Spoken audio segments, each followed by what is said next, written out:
Thank you so much, Kathy, for that introduction. Let's see where I can put that.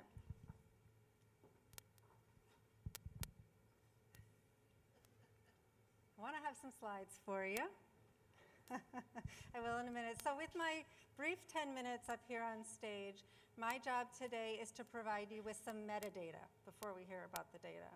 So I want to give you a sense of how we put the index together every year, what its purpose is, and then a few examples of kind of how nuanced, the data can get.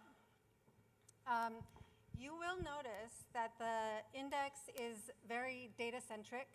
It's written in a neutral tone.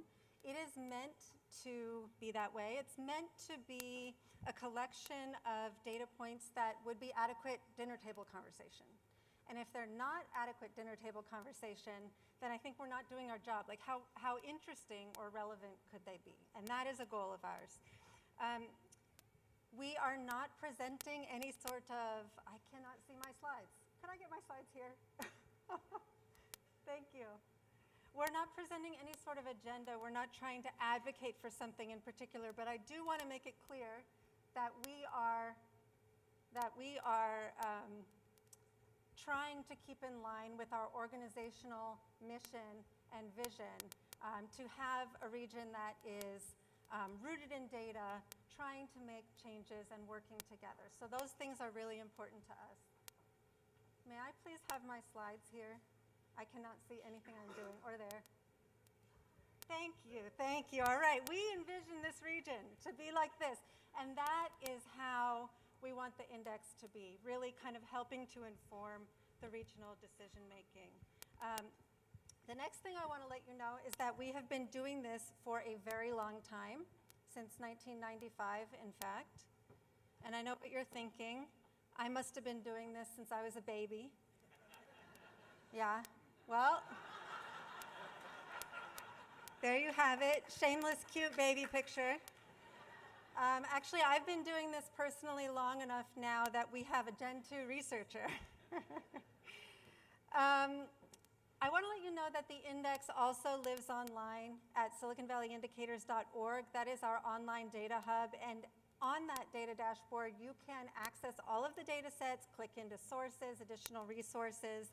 You can navigate through a whole bunch of live update indicators, things that update multiple times a day or once a day. And you can access our equity metrics dashboard, which has all of our metrics centered around equity in its own equity-centric framework. And you can access all of the data sets. Every single thing that we do has a public data file attached to it with the methodology right there for you, which is the next thing I wanted to say. If you are familiar with the index, you will realize that we have an appendix, Appendix A, which is in teeny, teeny, tiny print. It's very hard to read, yes. So if you're looking at a PDF, you can zoom in. We want you to read that stuff. We want to be transparent about every single thing we do, what assumptions went into it, where the data came from, so that you know what you're getting to help inform your decision making on the great work that you're doing in our region. All of the methodology notes are also online in every single public data file, as well as on the dashboard itself. Okay. There is one thing that we think about more than anything else at the Institute. It's not necessarily how to pronounce data, but it is data. We're thinking about whether or not the data that we have at our fingertips is the right data, what assumptions went into it, how it was calculated. There are times in which the way that the estimates are created is actually not conducive to the use that we want it for. We have to be really careful about that. And there are times when the data and the way it's created are not aligned with our mission, vision, and values as an organization. And I want to be really clear in saying that, and I think I speak for the whole team and everyone involved in joint venture, that this is something that we're very proud of, the mission, vision, and values that we have put out there. And I want you to know that these values as an organization really underlie absolutely everything that we do, both research and otherwise. Now, when I think about data, there's something that really sticks with me, that's unique to our region. We live in a very diverse place. We all know that. We live here. We also have a large number of minority populations. And if you are always basing your data on representative samples, then minorities will always be minorities. They will be minorities in real life, but also in the weightings that go into those estimates. And then you are not fully counting them. We need to make sure that we aren't just saying our region is okay on average. Okay, that's really easy. On average, our households are millionaires here. We can say that everything is great on average, but in reality, it's not that way. It's not true. Okay, so we need to do better than that. And I think what I really want to say is that we can't properly understand our community until we have the right tools at our fingertips. And that's what we're trying to help provide here. Now, I came up with something. I thought it was really clever. I thought, like, maybe one day there would be a Rachel's paradox. It turns out our senior research fellow, who's also a statistics professor, Drew Starbird, thank you, Drew, I don't know if you're here, pointed out that Simpson's paradox is a well-known thing for at least 70 years. And basically what it says, you know, in a nutshell, is that if you're looking for the wrong thing, you don't have the right data at your fingertips, you might see something that's a completely different trend than what you're looking for.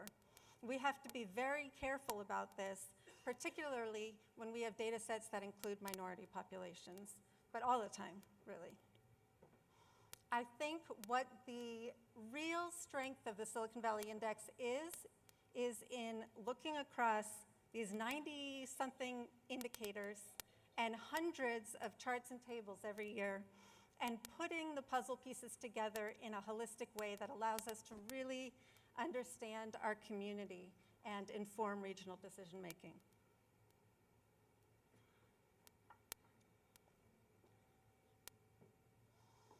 Now I want to give you an example. This is the Gini coefficient of income inequality.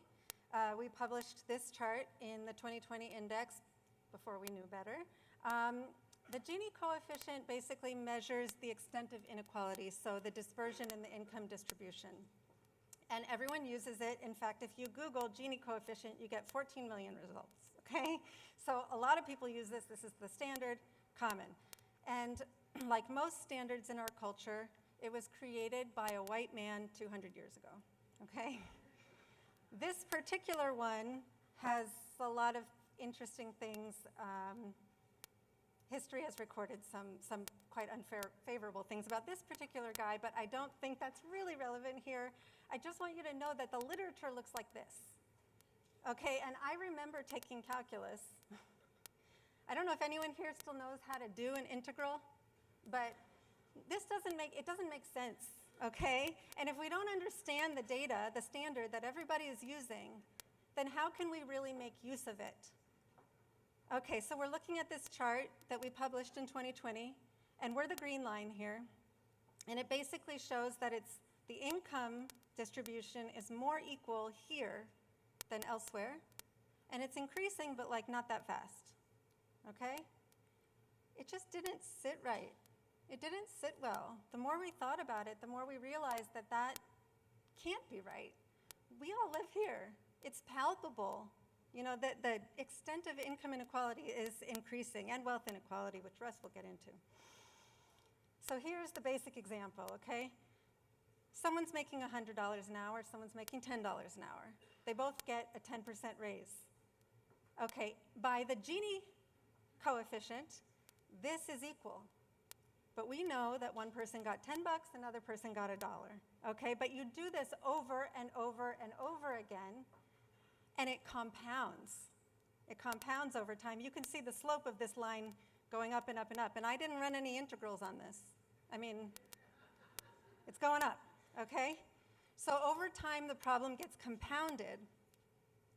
And even this dude, in 1912, wrote, and I know you can't read it, it's highlighted there, that you cannot use this measure to look at the income distribution over time. You can't mix a knowable thing like the income distribution with a not knowable thing like how far your dollar goes and how that changes over time. It's like I can walk and rub my belly, and I can cook breakfast and rub my belly, but if you ask me to do all three things at once, I'm in really big trouble. Okay, that's basically what this is, and he even wrote, use the arithmetic mean to normalize it.